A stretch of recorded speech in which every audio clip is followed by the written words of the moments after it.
നമ്മുടെ നാട്ടിൽ ഈ കോവിഡ് വന്നിട്ട് പോയില്ലായിരുന്നുവെങ്കിൽ എന്താകുമായിരുന്നു അവസ്ഥ? ആ അവസ്ഥയെപ്പറ്റി നിങ്ങൾ ചിന്തിച്ചിട്ടുണ്ടോ? 2050കളിൽ അങ്ങനെയുള്ളൊരു വാർത്ത എങ്ങനെയായിരിക്കുമെന്ന് നമുക്ക് നോക്കാം. സ്ത്രീകൾ മാസ്ക് ഇടുന്നിടത്ത് ഒളിഞ്ഞു നോക്കിയ യുവാവിനെ അറസ്റ്റ് ചെയ്തു. സ്ത്രീകൾക്ക് നേരെ മാസ്ക് ഊരി തൻ്റെ ചുണ്ടും മൂക്കും കാണിച്ചവനെ പോലീസ് കസ്റ്റഡിയിലെടുത്തു. കുറ്റം ചെയ്തതിന് ജയിലിലടച്ചു. പുരുഷന് നേരെ തൻ്റെ മൂക്കും ചുണ്ടും കാണിച്ച യുവതിക്ക് ഫൈൻ. അയാൾ ബെഡ്റൂമിൽ വെച്ച് മൊബൈൽ ഫോണിൽ വാർത്ത കേൾക്കുകയായിരുന്നു. അപ്പോൾ ഭാര്യ, ചേട്ടാ ഒന്ന് പുറത്ത് നിൽക്കുമോ? എന്താ കാര്യം? എനിക്ക് നാണമാക്കുന്നു, ഞാൻ ഈ മാസ്ക് ഒന്ന് മാറ്റിക്കോട്ടെ. Okay, sorry, ആയിക്കോളൂ. ഭർത്താവിനെ പുറത്താക്കിയ ശേഷം അവൾ വാതിലടച്ചു. മാസ്ക് മാറ്റി പുതിയത് ധരിച്ചു. ഒരു പാർക്കിൽ ഒരു യുവാവ് തൻ്റെ മുന്നിൽ വന്ന് അയാളുടെ മുഖത്ത് മാസ്ക് ഊരി മാറ്റിയപ്പോൾ കാമുകനെ കാത്തുനിന്ന പ്രിയയ്ക്ക് അത് കണ്ട് നാണക്കേടായി. നിങ്ങൾ എന്ത് മനുഷ്യനാ? ഒരു സ്ത്രീയുടെ മുമ്പിൽ വന്നിട്ട് വൃത്തികേട് കാണിക്കരുത്. നാണമില്ലല്ലോ ചുണ്ടും മൂക്കും ഇങ്ങനെ കാണിക്കാൻ. സോറി, ക്ഷമിക്കണം, എനിക്ക് നിങ്ങളെ പരിചയമുണ്ട് എന്ന് വെച്ച് വൃത്തികേടുകൾ കാണിക്കണോ? ആരാണ് നിങ്ങൾ? അയാൾ ഉടനെ മാസ്ക് വെച്ചു. ഓ മൈ ഗോഡ്, എൻ്റെ ബെസ്റ്റ് സുനിൽ കുമാർ ആയിരുന്നോ? ഞാൻ എത്ര നേരമായി വെയിറ്റ് ചെയ്യുന്നു. എനിക്ക് മനസ്സിലായില്ല കേട്ടോ. അല്ലെങ്കിലും എനിക്ക് പരസ്യമായി മാസ്കൊക്കെ ഊരി മാറ്റി ഈ വൃത്തികേട് കാണിക്കുന്നവന്മാരെ ഇഷ്ടമല്ല.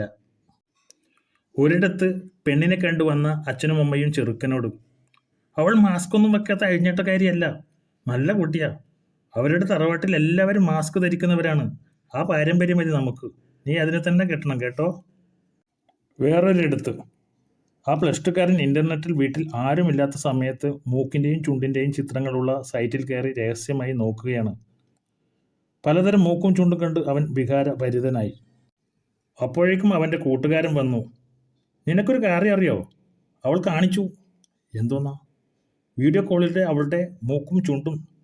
സത്യം? അയ്യേ, അവൾ ഇത്ര കാര്യമോ? എടാ, ഞാൻ കട്ടാൻ പോകുമല്ലേ, പിന്നെന്താ? എടാ കള്ള, നീ ഇവിടെ നെറ്റിൽ രഹസ്യമായി ചുണ്ടും മൂക്കും നോക്കി രസിക്കുകയാണല്ലേ? നീ ചുമ്മാതിരി, രസം കളയല്ലേ. ഇത് ഗവൺമെൻറ് നിരോധിക്കുമെന്നാണ് പറയുന്നത്. അപ്പോഴേക്കും ഞാൻ കുറച്ച് ഡൗൺലോഡ് ചെയ്ത് വെച്ചേക്കാം. എൻ്റെ അപ്പൂപ്പൻ്റെ കാലത്തൊക്കെ സിനിമ തിയേറ്ററാണ് ഇതുപോലത്തൊക്കെ രഹസ്യമായി കാണിച്ചിരുന്നതെന്ന് അപ്പൂപ്പൻ്റെ സുഹൃത്തിനോടൊക്കെ പറയുന്നത് ഞാൻ കേട്ടിട്ടുണ്ട്. പീസ് ഇട്ടില്ലെങ്കിൽ അപ്പൂപ്പനും കൂട്ടുകാരും കൂക്കി വിളിച്ച് തിയേറ്ററുകാരനെ തെറി പറയുമത്രേ. ഇന്നായിരുന്നെങ്കിൽ ആ അപ്പൂപ്പൻ ചുണ്ട് പീസ് ഇട്ടറ, മൂക്കിൻ്റെ പീസ് ഇട്ടറ എന്ന് പറഞ്ഞ് കസേര തല്ലി പൊളിക്കുകയായിരുന്നു.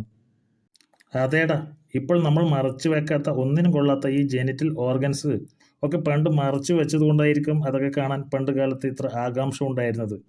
ശരിയാവാം, എന്നാലും ഈ മൂക്കിൻ്റെയും ചുണ്ടിൻ്റെയും അത്ര പോരാ ഒന്നും, അല്ലേടാ? അല്ല പിന്നെ. ഷേണൈസിൽ പുതിയ പടം ഇറങ്ങിയിട്ടുണ്ട്. നായിക ഇടയ്ക്ക് മാസ്ക് ഊരി മാറ്റി ചുണ്ടൊക്കെ പകുതി കാണിക്കുന്ന കലക്കൻ സീൻ ഉണ്ടെന്നാ പറഞ്ഞ. ആണോ? എങ്കിൽ പ്രൊഫസറെ നാളെ കോളേജിൽ വരണ്ടെന്ന് പറഞ്ഞേക്ക്. നമുക്ക് സിനിമ നാളെ തന്നെ കാണാം. ഈ കഥ നിങ്ങൾക്ക് ഇഷ്ടമായാൽ ലൈക്ക് ചെയ്യുക, ഈ ചാനൽ സബ്സ്ക്രൈബ് ചെയ്യുക. നന്ദി, നമസ്കാരം.